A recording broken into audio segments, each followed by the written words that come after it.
So you just mentioned your predictions. Yes. And in 2017, you made some predictions Yep. that didn't come true. Correct. Quite yet.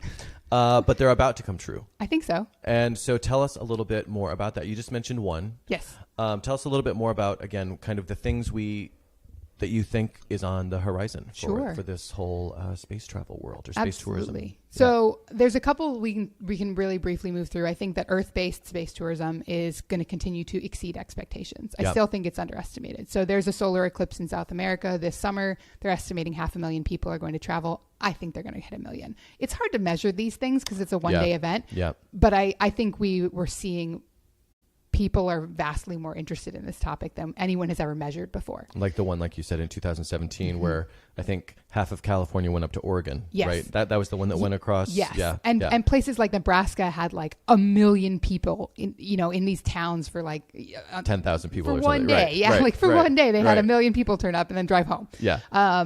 I think in terms of space itself, there's this thing that NASA has been working on. It's called the Commercial Crew Program. It's in partnership with Boeing and SpaceX. That's basically sending American astronauts to space from America. Right now, all of our astronauts launch from Kazakhstan, from Russia. Really? Why is that? Just we don't the have shuttle program. When the shuttle program was okay. retired, Yep. we did not have any technology to replace it. So we made a contract with Russia to send our astronauts, which is in the current political climate rather risky. Tenuous, so I think we'll see SpaceX for sure is going to do at least 1, possibly 2 crew test flights. I think, as I said, we'll see the private sector, Virgin Galactic and or Blue Origin, have at least 1 flight apiece.